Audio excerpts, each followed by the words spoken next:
നമസ്കാരം മാഷെ. നമസ്കാരം മാഷെ, ഒരു ഇന്ത്യയെ വെല്ലുവിളിക്കാൻ പോലും ട്രംപിന് കഴിഞ്ഞിട്ടില്ല എന്ന ഒരു പ്രഭാഷണത്തിലൂടെ നമ്മൾ പറയുന്നത് ഫരീദ് സക്കറിയാണ്.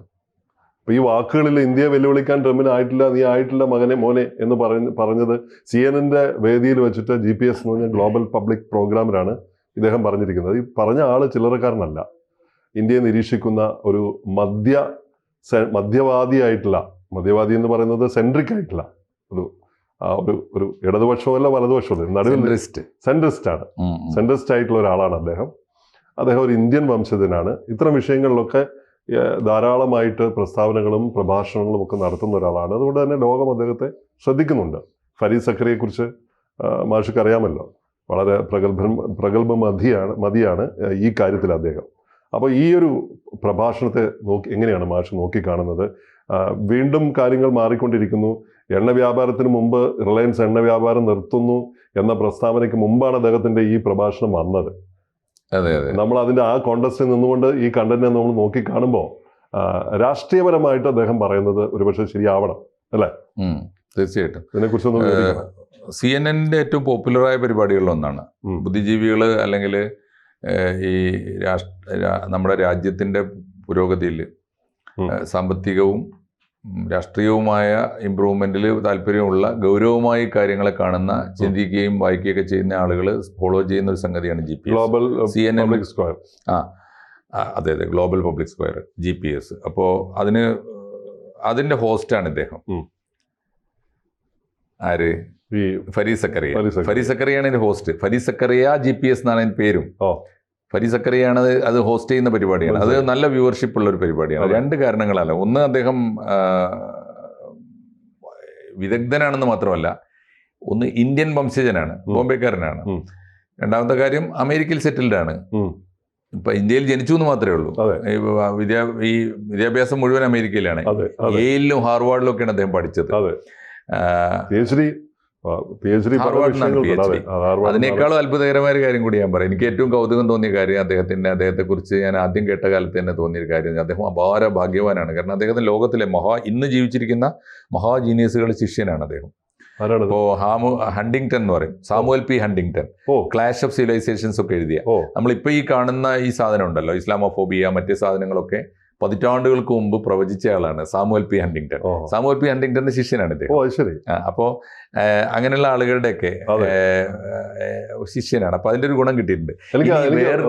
മാഷ് പറയുന്നതിന് ഇടയ്ക്ക് ഇടപെട്ടോട്ടെ. എനിക്ക് അതിൽ അദ്ദേഹത്തെ കുറിച്ചുള്ള ഒരു നിരീക്ഷണം, അദ്ദേഹത്തിലുള്ള വിശേഷം എനിക്ക് ഏറ്റവും ഇഷ്ടപ്പെട്ടത്, മാധ്യമ പ്രവർത്തനത്തെ കുറിച്ച് അദ്ദേഹം പറയുന്നത് ഒരു തരത്തിൽ അത് പൊതുവിദ്യാഭ്യാസം തന്നെയാണ്. മാധ്യമ പ്രവർത്തനം പൊതുവിദ്യാഭ്യാസമാണ്. അത് സത്യമാണ്. എത്ര പേരുണ്ടെന്നല്ല അങ്ങനെ പറയുന്നവർ അതിന് കുറച്ചുകൂടി വിനയവും മര്യാദയൊക്കെ വേണം.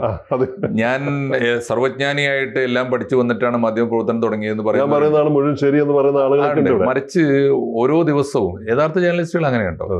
പോത്തൻ ജോസഫിനെ കേട്ട്, പോത്തൻ ജോസഫ് അക്ഷരാർത്ഥത്തിൽ പറഞ്ഞിട്ടുണ്ട്, ഞാൻ ഓരോ ദിവസവും, അന്ന് ഷോർട്ട് ഹാൻഡ് ആണല്ലോ, ഞാൻ പെൻസിലും പേനയും എടുക്കുന്നത് ആരുടെയെങ്കിലും എന്റെ ജോലി ചെയ്യാൻ വേണ്ടി മാത്രമല്ല, ഓരോ ദിവസവും ഓരോ അക്ഷരം എഴുതി പഠിക്കാനാണ് എന്ന് പോത്തൻ ജോസഫ് പറയുന്നുണ്ട്. ഫരീദ് സക്കറിയെ ഞാൻ ശ്രദ്ധിക്കുന്ന രണ്ടാമത്തെ കാര്യം, ഫരീദിനെ അല്ല, ഫരീദിന്റെ അച്ഛനെയാണ്. റഫീഖ് സക്കറിയുടെ മോനാണ്. റഫീഖ് സക്കറിയ ഞങ്ങളൊക്കെ വിദ്യാർത്ഥിയായിരുന്ന കാലത്ത് ഇന്ത്യൻ രാഷ്ട്രീയത്തിൽ വലിയ സ്വാധീനം, രാഷ്ട്രീയ നേതാവാണ്, കോൺഗ്രസിന്റെ വലിയ നേതാവായിരുന്നു. മാത്രമല്ല സ്കോളറായ നേതാവാണ്. വെറും രാഷ്ട്രീയത്തിലെ സ്കോളർ അല്ല, അദ്ദേഹം ഇസ്ലാമിക് സ്കോളറാണ്. ഞാൻ അദ്ദേഹത്തിന്റെ ഒരു പുസ്തകം ആദ്യം വായിച്ചത് എനിക്ക് മുഹമ്മദ് ആൻഡ് ഖുർആൻ എന്നുള്ള പുസ്തകമാണ്. മുഹമ്മദ് നബിയെയും ഖുർആനെയും കുറിച്ച് ഏറ്റവും നമ്മുടെ ദേശീയമായ കാഴ്ചപ്പാടിൽ നിന്നുകൊണ്ട് വിലയിരുത്തിക്കൊണ്ട് ഒലിവ് ബുക്സ് അദ്ദേഹത്തിന്റെ പുസ്തകം ചെയ്തിട്ടുണ്ടെന്ന് ഞാൻ വിചാരിക്കുന്നത്. എനിക്ക് ആ സാധ്യത. യൂസഫുൽ കർലാവിയെ കുറിച്ച് ഒരിക്കൽ ഡോക്ടർ M. K. മുനീറുമായിട്ട് സംസാരിക്കാനിടയായി. കർലാവി ഒരു വലിയ ഇസ്ലാമിക് പണ്ഡിതനാണ്. അപ്പൊ അദ്ദേഹം ഈ പേര് പറഞ്ഞത് പുസ്തകം ചെയ്തു സാധ്യതയുണ്ട്. റഫീഖ് സക്കറിയ എല്ലാവർക്കും അറിയാം, വായിക്കുന്ന എല്ലാവർക്കും, പ്രത്യേകിച്ച് ഇന്ത്യൻ മുസ്ലിംസിന്റെ ചരിത്രവും ദർശനവും ഒക്കെ നന്നായിട്ട് എഴുതിയ ഒരാൾ റഫീഖ് സക്കറിയ. ലേഖനങ്ങൾ അനവധി വരാറുണ്ടായിരുന്നു. ഈ GPS. അപ്പോൾ റഫീഖ് സക്കറിയ അദ്ദേഹത്തിന്റെ അച്ഛനാ, മരിച്ചുപോയി, 2005 മരിച്ചുപോയി. അപ്പോൾ റഫീഖ് സക്കറിയയുടെ, അതുപോലെ നെഹ്റുവിന്റെ ജീവചരിത്രം നെഹ്റു സ്റ്റഡീസ് എന്ന് പറഞ്ഞിട്ട് നെഹ്റുവിയൻ സ്റ്റഡി അങ്ങനെ എന്തോ ആണ് നെഹ്റുവിനെ കുറിച്ചുള്ള പഠനങ്ങൾ. അത് മലയാളത്തിലും വന്നതായിട്ട് ആണ് എൻ്റെ ഒരു ഓർമ്മ. അപ്പോ അദ്ദേഹം നല്ല സ്കോളറാണ്, മഹാപണ്ഡിതനാണ്, അച്ഛന്റെ മോനാണ്. മാത്രമല്ല അദ്ദേഹം മഹാരാഷ്ട്രയിലെ മന്ത്രിയായിരുന്നു. റഫീഖ് സക്കറിയ മഹാരാഷ്ട്രയിലെ കോൺഗ്രസിന്റെ മന്ത്രിയായിരുന്നു, ഇന്ദിരാഗാന്ധിയുടെ സെക്രട്ടറി ആയിരുന്നു. അത്രയൊക്കെയുള്ള വലിയ വലിയ പ്രൊഫൈലുള്ള മനുഷ്യനാണ്, അദ്ദേഹത്തിന്റെ മോനാണ്. അപ്പോ ഈ അദ്ദേഹം ഇദ്ദേഹം പഠിക്കുന്ന കാലത്ത് ആ പൊളിറ്റിക്സ് ഉണ്ടായിരുന്നു കേട്ടോ. എനിക്ക് തോന്നുന്നു ഈ ഹാർവാർഡ് യേൽ യൂണിവേഴ്സിറ്റിയിൽ അദ്ദേഹം ഡിഗ്രി ചെയ്തത് ഇദ്ദേഹം. അപ്പോ പഠിക്കുന്ന കാലത്ത് അച്ഛന്റെ അതേ പാതയിൽ അവിടുത്തെ യൂണിയൻ ചെയർമാനൊക്കെ ആയിരുന്നു ആ കാലത്ത്. അന്ന് പൊളിറ്റിക്സ് ഉണ്ട്. അന്ന് പൊളിറ്റിക്സ് കുറെ കൂടി ആ ഒരു പാതയിലാണ്. എത്ര അൺസങ് ഹീറോസ് ഉണ്ടല്ലേ? ഹീറോസ് ഉണ്ട്. അപ്പൊ അതിൽ ഇപ്പൊ ഇദ്ദേഹത്തിന്റെ പൊളിറ്റിക്സ് സെൻട്രിസ്റ്റ് ആണ്. വെച്ചാൽ നമ്മൾ പറയില്ല നൈദർ ലെഫ്റ്റ് നോർ റൈറ്റ് എന്ന് പറയില്ല, ഒരു സെൻട്രിസ്റ്റ് ആണ്. ബി സ്ട്രൈറ്റ് എന്ന് പറയുന്നതിനാണ് സെൻട്രിസ്റ്റ്. ആ നയാണ് നിലപാട്. അപ്പൊ അദ്ദേഹത്തിന്റെ അതിൽ പക്ഷപാതം ഇല്ല അദ്ദേഹത്തിന്. അപ്പോൾ അതാണ് അദ്ദേഹത്തിന്റെ പ്രത്യേകത. മാത്രമല്ല ഇദ്ദേഹം ഇപ്പോൾ അവിടെ അമേരിക്കയിൽ സെറ്റിൽ ചെയ്യാൻ കാരണം വാഷിംഗ്ടൺ പോസ്റ്റിന്റെ ജേർണലിസ്റ്റാണ്. വാഷിംഗ്ടൺ പോസ്റ്റിൽ ജോലി ചെയ്യാന്നുള്ളതന്നെ മാത്രമല്ല ടൈമിലും ഒക്കെ അദ്ദേഹം കോളം ചെയ്യുന്നുണ്ട്. അദ്ദേഹം ഈ ചെയ്യുന്നൊരു കോളമാണ്, CNN വേണ്ടി ചെയ്യുന്നൊരു കോളമാണ് ഈ GPS. അപ്പൊ അതാണ് അത്രയുമാണ് അതിന്റെ ഇമ്പോർട്ടൻസ്. ഉടമസ്ഥയിലുള്ളതാണ് CNN. ഏതിന്റെ? ടൈമിന്റെ. അപ്പോൾ അതുകൊണ്ട് ഇദ്ദേഹത്തിന്റെ നിലപാടുകൾക്ക് വിശ്വാസ്യതയുണ്ട്, യാതൊരു തർക്കവുമില്ല. അദ്ദേഹം പറഞ്ഞിരിക്കുന്നത് അമേരിക്കയിൽ സെറ്റിൽ ചെയ്ത് അമേരിക്കയിൽ പത്രപ്രവർത്തനം നടത്തുന്ന ഒരാൾ, ഇന്ത്യൻ ഒറിജിനാണ്, ബോംബെക്കാരനാണ്, അങ്ങനെ ഒരാൾ ഇന്ത്യയും ഇൻഡോ അമേരിക്കൻ റിലേഷനെ കുറിച്ച് പറയുന്ന വാക്കുകൾക്ക് വിശ്വാസ്യതയുണ്ട്. പിന്നെ അദ്ദേഹം പൊളിറ്റിക്കലി ഈ പറഞ്ഞ പോലെ ബയാസ്ഡ് അല്ല, അതിലും വിശ്വാസ്യതയുണ്ട്. അപ്പൊ അദ്ദേഹം പറഞ്ഞിരിക്കുന്നത് നമുക്കറിയാത്ത പുതിയ കാര്യങ്ങളൊന്നുമല്ല, നമ്മൾ കഴിഞ്ഞ കുറെ കാലമായിട്ട് പറഞ്ഞുകൊണ്ടിരിക്കുന്ന കാര്യങ്ങളൊക്കെ അതേ കാര്യം അദ്ദേഹം എൻഡോഴ്സ് ചെയ്യുന്നു എന്നുള്ളത്, നമ്മുടെ ബോധ്യങ്ങളെ ഇദ്ദേഹം എൻഡോഴ്സ് ചെയ്യുന്നു എന്നുള്ളത് വളരെ പ്രധാനപ്പെട്ട ഒരു കാര്യമാണ്. ഇപ്പൊ GPS അത് വന്നു എന്നുള്ളതും പ്രധാനപ്പെട്ട കാര്യമാണ്. അതുകൊണ്ട് അദ്ദേഹം പറഞ്ഞത് ഇന്ത്യയും അമേരിക്കയും തമ്മിലുള്ള സമീപകാല സംവാദങ്ങളിൽ ഇന്ത്യയെ മാന്യമായി വെല്ലുവിളിക്കാൻ പോലും അമേരിക്കയ്ക്ക് സാധിച്ചിട്ടില്ല. അമേരിക്ക ദയനീയമായി പരാജയപ്പെട്ടു പോയി. പറഞ്ഞ വാക്കിൽ നിന്ന് മാറാതെ നിന്നത് ഇന്ത്യയാണ്, അമേരിക്ക മാറിക്കൊണ്ടേയിരുന്നു. വലിയ പ്രസ്താവനയാണ്, നല്ല പ്രസ്താവനയാണ്, അല്ലാതെ തർക്കമില്ല. ഇന്ത്യക്ക് കിട്ടുന്ന വലിയ സർട്ടിഫിക്കറ്റാണ് അത് ഒന്ന്. അപ്പോൾ പക്ഷേ അന്തിമമായി അദ്ദേഹത്തിന്റെ നിരീക്ഷണങ്ങൾ അത് വളരെ പ്രധാനപ്പെട്ടതാണ്. ഇദ്ദേഹം ഇതിൽ പറഞ്ഞ ചില കാര്യങ്ങളുണ്ട്. ട്രംപ് ആഗ്രഹിക്കുന്നത്, ഇന്ത്യ ആഗ്രഹിക്കുന്നത് ആഗോള സൗഹൃദമാണ്, എല്ലാവരോടും സ്നേഹവും സൗഹൃദവുമാണ് ഇന്ത്യ ആഗ്രഹിക്കുന്നത്. ട്രംപ് ആഗ്രഹിക്കുന്നത് ആഗോള ആധിപത്യമാണ്. നല്ലോണം പോകാനാണ് ഇന്ത്യ ആഗ്രഹിക്കുന്നത്, എല്ലാവരോടും നല്ലോണം പോകാനാണ് ഇന്ത്യ ആഗ്രഹിക്കുന്നത്. അതുകൊണ്ട് ഇന്ത്യ ആണ് ഈ സംവാദങ്ങളിലൊക്കെ ഇന്ത്യ പറഞ്ഞതിൽ മാറ്റവും വരുത്തിയില്ല. അദ്ദേഹം പറയുന്നൊരു കാര്യമുണ്ട്, അന്ന് ഈ അദ്ദേഹത്തിന്റെ അനാലിസിസ് നടക്കുന്ന ഒരു കാലം നമ്മൾ ഇത്രയും കാലം പറഞ്ഞുകൊണ്ടിരുന്ന കാലം തന്നെയാണ്. US എണ്ണ വാങ്ങാൻ പാടില്ല എന്ന് അമേരിക്ക പറഞ്ഞപ്പോൾ സോറി ഞങ്ങൾ വാങ്ങും എന്ന് ഇന്ത്യ പറഞ്ഞു. ആ നിലപാടിൽ ഇന്ത്യ നിൽക്കുന്നു. അമേരിക്കയാണെങ്കിൽ പറഞ്ഞതിൽ നിന്നൊക്കെ പിന്നോട്ട് പോവുകയും ആദ്യമൊക്കെ വലിയ ആധിപത്യത്തിന്റെ ഭാഷയും ധാർഷ്ട്യത്തിന്റെ ഭാഷയൊക്കെ സംസാരിച്ചെങ്കിലും പിന്നീട് സൗഹൃദവും സഹകരണവും ഒക്കെ പറയാൻ തുടങ്ങി. അതുകൊണ്ട് ട്രംപ് ഒരുപാട് പുറകോട്ട് പോകേണ്ടി വന്നു ട്രംപിന്. അതെന്തുകൊണ്ടാണ്? ഒരു കാരണം ട്രംപിന്റെ അമേരിക്കയുടെയും പതനമാണ്. ആഗോള സാമ്പത്തിക ശക്തി എന്ന നിലയിൽ നിന്ന് ഇപ്പോ ഒരു ഭരണകൂടം എന്ന നിലയിൽ ട്രംപിന്റെ തകർച്ചയുണ്ട്. രണ്ടാമത്തെ പ്രധാനപ്പെട്ട കാരണം അതാണ്, അതിന്റെ അവസാനത്തെ ഏറ്റവും പ്രധാനപ്പെട്ട കാരണം. എന്തൊക്കെ പറഞ്ഞാലും അദ്ദേഹത്തിന്റെ അനാലിസിസ് അവസാനിക്കുന്ന അങ്ങനെയാണ്. എന്തൊക്കെ അമേരിക്ക ഇന്ത്യക്കെതിരായിട്ട് പറഞ്ഞാലും ഇന്ത്യ പിണങ്ങിയിട്ടില്ല. ഇന്ത്യ എല്ലാവരോടും സ്നേഹത്തോടെ നിൽക്കുന്നു. 5-6 കാരണങ്ങളാൽ ഇന്ത്യയെ തള്ളിപ്പറയാൻ ട്രംപിനോ അമേരിക്കക്കോ ഇനി അങ്ങോട്ടും കഴിയില്ല. ട്രംപിന്റെ കാലത്ത് മാത്രമല്ല, ഇനി അങ്ങോട്ടും കഴിയില്ല. എന്തൊക്കെയാ അതിന്റെ പ്രധാനപ്പെട്ട കാരണങ്ങൾ പറഞ്ഞത്? ഒന്ന്, ഇന്ത്യൻ മഹാസമുദ്രത്തിന്റെ കാവൽക്കാരാണ്. ഇന്ത്യൻ മഹാസമുദ്രമില്ലാതെ ഭൂമിയിലെ ഒരു രാജ്യത്തിനും കച്ചവടം ചെയ്യാൻ കഴിയില്ല, ട്രേഡ് നടക്കില്ല, വ്യാപാര റൂട്ട്. അതുകൊണ്ട് സമുദ്രത്തിന്റെ കാവൽക്കാര് എന്ന് ആലോചിച്ച് നോക്കൂ. ഇന്ത്യൻ മഹാസമുദ്രത്തിന്റെ കാവൽക്കാർ ഇന്ത്യയാണെന്ന് പറഞ്ഞാൽ ഒരു കപ്പൽ റൂട്ട് വേണ്ടേ സാറേ? ആകാശവും കടലും ഇല്ലെങ്കിൽ കച്ചവടം ഇല്ല. എത്ര ആകാശ അതാണ്. അതുകൊണ്ട് നമ്മുടെ ആകാശ ചരക്ക് നീക്കത്തിന് ഏറ്റവും കൂടുതൽ വേണ്ടത് കപ്പൽ. എത്ര കിലോ പോകുന്നതിന് കണക്കില്ലേ? അപ്പൊ അതുകൊണ്ട് ഇന്ത്യ മഹാസമുദ്രത്തിന്റെ മധ്യത്തിലാണ് ഇന്ത്യ. അതുകൊണ്ട് ഇന്ത്യയെ പിണക്കുകയില്ല അമേരിക്ക. അത് എനിക്ക് തോന്നുന്നു ഇതുവരെ ഞാൻ കണ്ടിട്ടുള്ള ഈ ഇന്റർനാഷണൽ റിലേഷൻസിന്റെ അനാലിസിസിൽ ഏറ്റവും കൃത്യമായ നിരീക്ഷണമാണ് തോന്നുന്നത്. രണ്ടാമത്തെ കാര്യം, രണ്ടാമത്തെ കാര്യം അതിനേക്കാളും പ്രധാനമാണ്. ആ. ഇന്ത്യൻ മധ്യവർഗം എക്കാലത്തും അമേരിക്കയുടെ വിപണിയാണ്. ഓ കറക്റ്റ് അല്ലേ? correct. എത്ര വേണ്ടെന്ന് പറഞ്ഞാലും ഈ ഇന്ത്യൻ ഉപഭോക്താക്കളെ അമേരിക്കക്ക് വേണം. എവിടെ കൊണ്ട് ചെലവഴിക്കും? പ്രധാനപ്പെട്ട കാര്യമാണ്. രണ്ടാമത്തെ കാര്യം അതാണ്. മൂന്നാമത്തെ കാര്യം അദ്ദേഹം പറഞ്ഞത്, അദ്ദേഹത്തിന്റെ പ്രവചനം ഇന്ന് നമ്മുടെ മറ്റൊരു ചർച്ചയിൽ നമ്മൾ പറഞ്ഞല്ലോ, അദ്ദേഹത്തിന്റെ പ്രവചനം ഫലിച്ചിരിക്കുന്നു. മൂന്നാമത്തെ കാര്യം എന്താണെന്നറിയോ?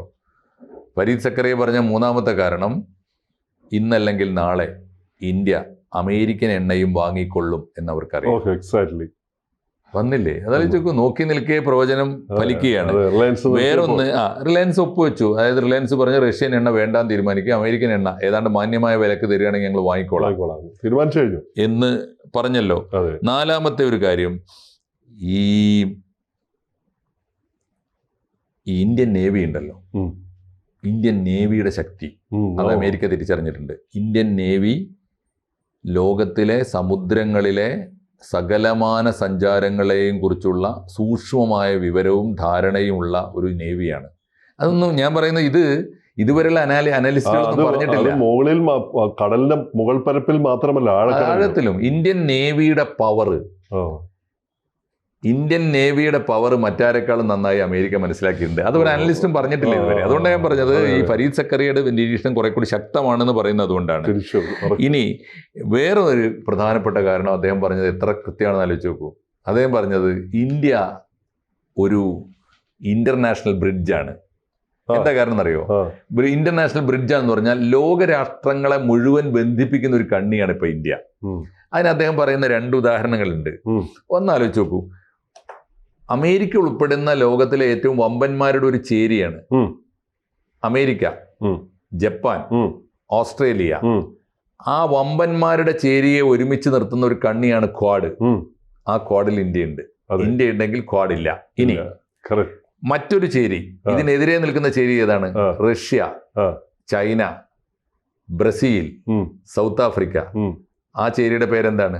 ബ്രിക്സ്. അതിന്റെയും ബ്രിഡ്ജ് ആരാണ്? ഇന്ത്യ എന്ന് പറഞ്ഞാൽ ലോകത്തിലെ എല്ലാ ചേരികളെയും തമ്മിൽ ബന്ധിപ്പിക്കുന്ന അത് ഫരീദിന്റെ പ്രധാനപ്പെട്ട ഒരു വാക്യമുണ്ട്.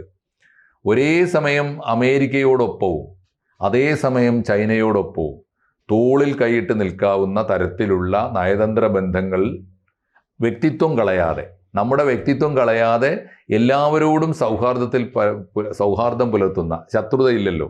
അതുകൊണ്ട് ഇന്ത്യ ഞങ്ങളുടെ ശത്രുവാണെന്ന് ചൈന പറയില്ല. ഇന്ത്യ ഞങ്ങളുടെ ശത്രുവാണെന്ന് അമേരിക്ക പറയും. മാഷിപ്പോ പറയുന്നത് ഇന്നലെ ആസിയാൻ സബ്മിറ്റില് ഡിജിറ്റലി സംസാരിക്കുമ്പോൾ, ഓൺലൈനിൽ സംസാരിക്കുമ്പോൾ മോഡിയുടെ വാക്കുകളിൽ അതെ സെയിം ആണ്. അപ്പൊ അത് അദ്ദേഹം കൃത്യമായിട്ട് പറയുന്നുണ്ട്. ഇനി അവസാനമായിട്ടൊരു കാരണം കൂടി ഉണ്ട്. ഇന്ത്യയെ ഇനി അങ്ങോട്ട് അമേരിക്കക്ക് പിണക്കാനാവില്ല. എന്താ കാരണം എന്നറിയോ? ചൈനയെ നേരിടണമെങ്കിൽ ഇന്ത്യ വേണം, ഇന്ത്യൻ സമുദ്രം വേണം, ഇന്ത്യൻ നേവിയുടെ കൃപയും കാരുണ്യവും വേണം. ഇല്ലെങ്കിൽ ചൈനക്കെതിരെ ചെറുവിരൽ അനക്കാൻ അമേരിക്കക്ക് കഴിയില്ല. അതുകൊണ്ട് ചൈന ആഗോളതലത്തിൽ ചൈന നേരിടുന്ന ശത്രു അമേരിക്കയാണെങ്കിൽ, അമേരിക്കക്ക് ചൈനയെ നേരിടണമെങ്കിൽ തീർച്ചയായിട്ടും ഇന്ത്യ വേണം. ഈ 6 കാരണങ്ങളാണ്. ഈ 6 കാരണം ആരും പറയാത്ത കാര്യം. വളരെ നിരീക്ഷണം വളരെ ജെനുവിനാണെന്ന് മാത്രമല്ല യുണീക്കാണ് ഫരീദ് സക്കറിയയുടെ നിരീക്ഷണം. അതുകൊണ്ടാണ് അദ്ദേഹം പറഞ്ഞത് ഇനി അമേരിക്കൻ സമ്മർദ്ദം ഇന്ത്യയുടെ മുകളിൽ ഉണ്ടാവില്ല പഴയതുപോലെ എന്ന് പറയാൻ കാരണം അതാണ്. തീർച്ചയായിട്ടും അത് വളരെ കൃത്യമാണ്. അമേരിക്ക ഇന്ത്യയുടെ മേൽ വല്ലാതെ കുതിര കയറാൻ വരില്ല. ആഗോള സാഹചര്യം, ജിയോ പൊളിറ്റിക്സ് മാറിയിരിക്കുന്നു ഒന്ന്.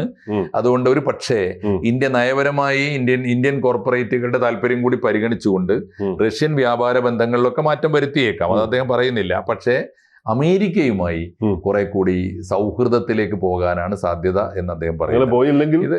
അതിന് അദ്ദേഹം പോയില്ലെങ്കിൽ നമുക്കല്ല നഷ്ടം, അതാണ് അദ്ദേഹം പറഞ്ഞത്. പോയില്ലെങ്കിൽ നഷ്ടം ഇന്ത്യക്കല്ല, നഷ്ടം അമേരിക്കക്കാണ് എന്ന് അമേരിക്കയിൽ ജീവിച്ചുകൊണ്ട് ഈ അമേരിക്കയിലെ ലോകത്തിലെ ഏറ്റവും വലിയ മാധ്യമമായ CNN-ന്റെ പ്രൈം വസ്തുതാപരമായി മനോഹരമായി സത്യം പറയുന്നു എന്നുള്ളതാണ് ഫരീദ് സക്കറിയയുടെ GPS-ന്റെ ഒരു പ്രത്യേകത.